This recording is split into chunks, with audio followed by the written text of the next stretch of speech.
प्रस्तुत समस्याएं सुलझने ही जा रही हैं।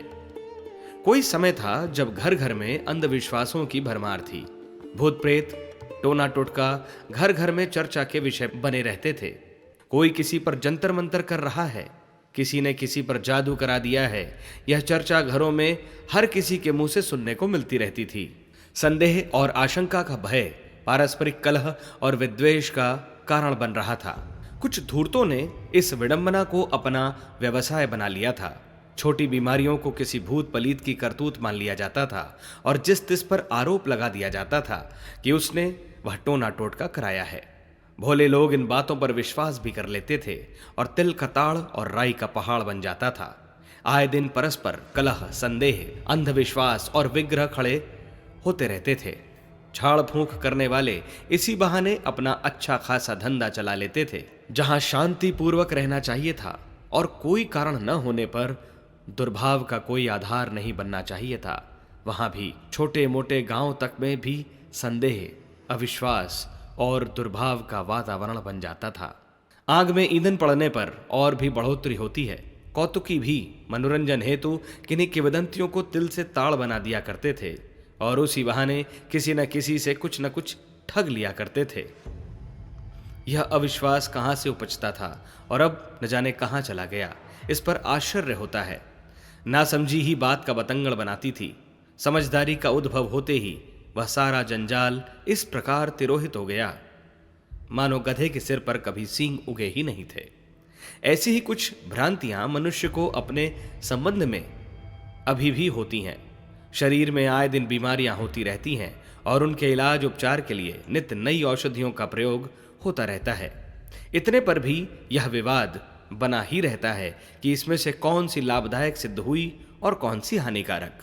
एक रोगी के लिए जो चिकित्सा उपयोगी हुई वही दूसरे रोगी के उसी रोग में हानिकारक सिद्ध होती देखी जाती है। आए दिन चिकित्सकों एवं औषधियों की अदला बदली इसीलिए होती रहती है। यह सिलसिला मुद्दतों से चल रहा है, पर अभी तक किसी एक निश्चय पर पहुंचना संभव न हो सका। इतने दिनों बाद अब एक सही निष्कर्ष हाथ लगा है कि मन का शरीर के प्रत्येक पुर्जे पर अधिकार है।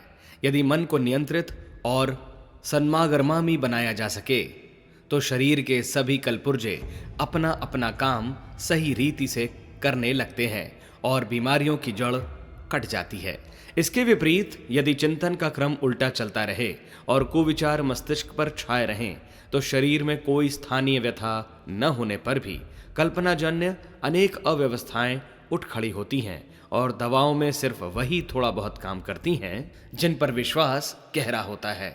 इससे प्रतीत होता है कि बीमारियों की जड़ तो मन के भीतर रहती है, शरीर में तो उनका आभास भर होता है।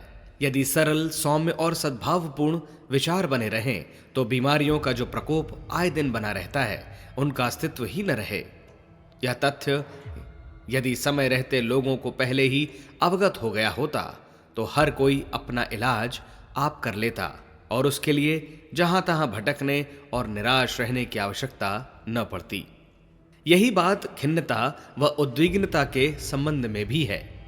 लोग प्रतिकूल परिस्थितियों को चिंताओं, आशंकाओं और प्रतिकूलताओं का कारण मानते हैं, पर यह भूल जाते हैं कि उन्हीं परिस्थितियों में तथा उतने ही साधनों में अनेक लोग प्रसन्न रहते और संतोषपूर्वक जीवन यापन करते हैं।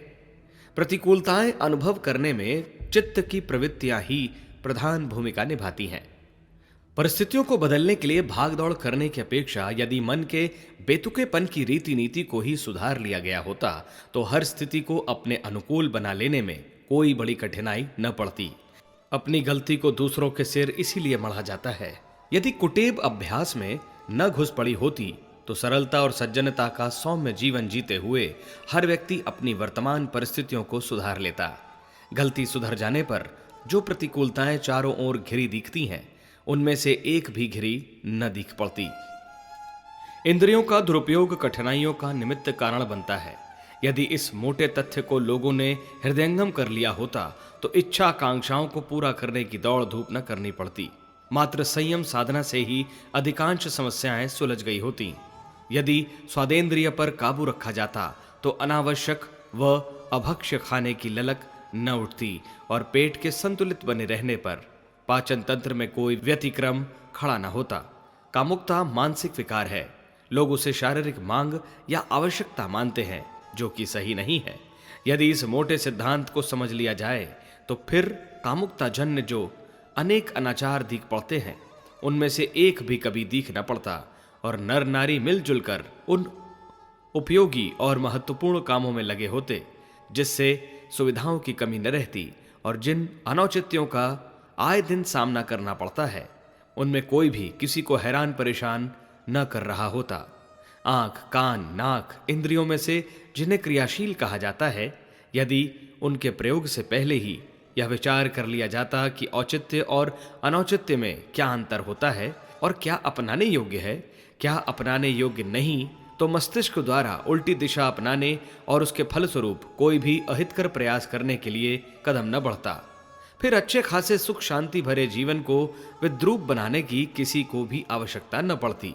उपलब्ध वस्तुओं को ठीक प्रकार प्रयुक्त करना मनुष्य की बुद्धिमानी का प्रथम चिन्ह है।